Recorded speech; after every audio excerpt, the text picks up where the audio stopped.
Hello, and welcome to another episode of Proactive Parenting.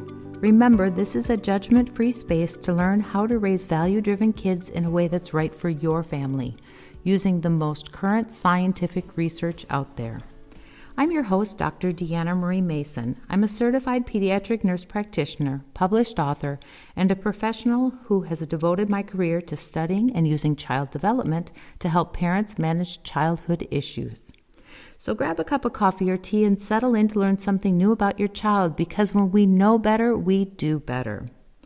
Today's episode stems from a question I received from a listener. A first-time mom of a 4-month-old infant asked me if I knew any science-based tips to help them manage air travel with an infant. She said that she had traveled often for work and was frequently surprised that parents couldn't seem to control their infants on flights. Now that she was a mother, she better understood that no one can control babies. But she hoped that there was some suggestions on how to help parents and babies manage flights with less stress. So, first, let me thank this listener for her question. Obviously, we are all interested in the answer, both parents of little ones and all of the other passengers who fly on planes with babies. So let's get on with the answer. As you know, modern life often requires plane travel for families. As this listener shared, frequent travelers know the dread when a flight is full of infants or small children. And anyone who flies with any regularity has a story of a flight that was filled with continual, ear-piercing screams from an infant or small child. This awareness can be horrifying for parents when they must fly with their infant or small child. But, luckily, some basic information and a good dose of humor will help most parents navigate air travel with infants and small kids successfully. I assure you, there is no need to feel overwhelmed or shamed. All you need is the right information to help you make everything easier. A baby's persistent crying is often the trigger that disrupts travel. Statistically speaking, most infants and small children are quiet and comfortable during flights. However, there are times when little ones fall outside the norm and cry inconsolably. And it's in these situations when the horror stories are written, especially if it's your child crying. Although there is no hard data on why some infants cry continuously on flights, it's thought to be an overall merging of many factors at once, something like a perfect storm. Infants and small children thrive on routine and familiar surroundings. Travel upsets all of that. New location, odd flying hours, changes in time zones, different smells, lots of new faces, strange noises, and uncomfortable sleeping positions can add up to a major meltdown. So, infants and children's temperament also plays a large part in why some infants and children have prolonged crying on planes. Some children are sensitive to stimulation, such as the light, noise, and smells, which lead them to be overstimulated easily and can prompt crying. Normally, these children cry frequently at home as well as when they're traveling. And unfortunately, the normal tricks that parents develop at home to manage the crying may not be available while traveling, and thus the infant cries longer on a plane. So what can parents do to help crying babies and small children? There are a few good practices to make the flight as enjoyable as possible for your baby. First, do not try to sedate your child in any way. There are wives' tales of rubbing whiskey on babies' gums or giving antihistamines such as Benadryl to invoke sleep. These activities have not been researched for safety and may have negative effects on the child or infant. And especially with Benadryl, some children get something called a paradoxical effect, meaning the opposite occurs and they become super stimulated. Nothing will slow them down until the drug wears off, which takes about 6 hours. So it's best to avoid sedation. The next thing to avoid is overfeeding an infant or child before a flight in hopes of inducing sleep. Some parents think that they can invoke sleep with a full tummy, like after Thanksgiving dinner. However, the gut expands from pressure changes in the plane while flying. So having an overfull tummy along with the gut expansion from the pressure changes may cause gassiness or indigestion resulting in stomach pain. And believe me, a baby in pain will cry. So no big meals before flights.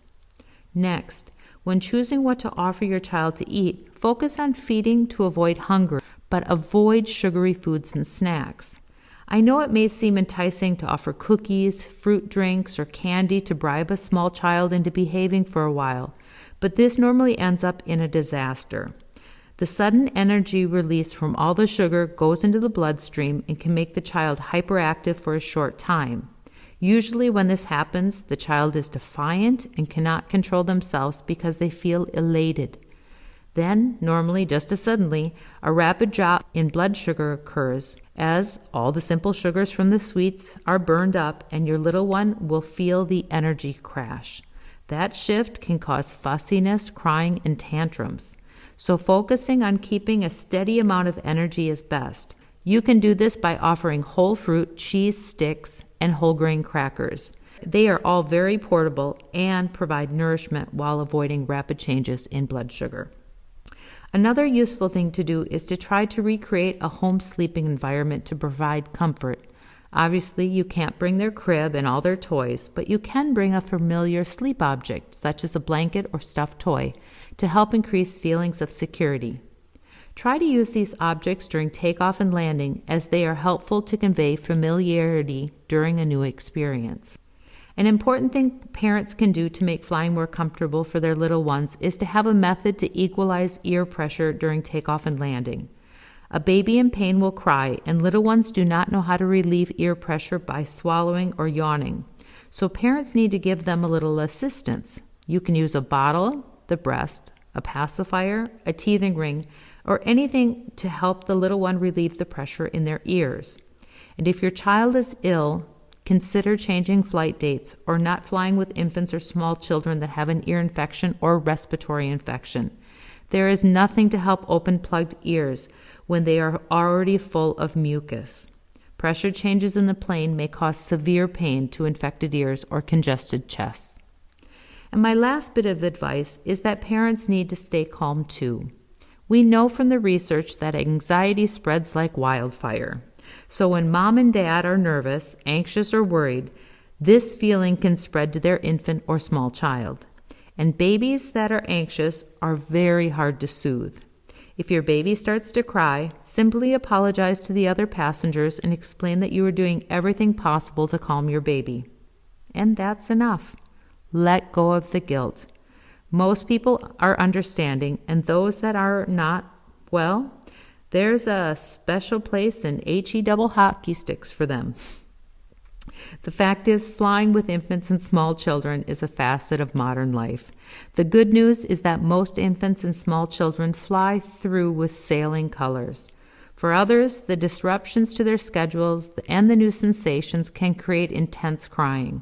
You can make plane travel easier by understanding, preparing, and managing the situation if it arises.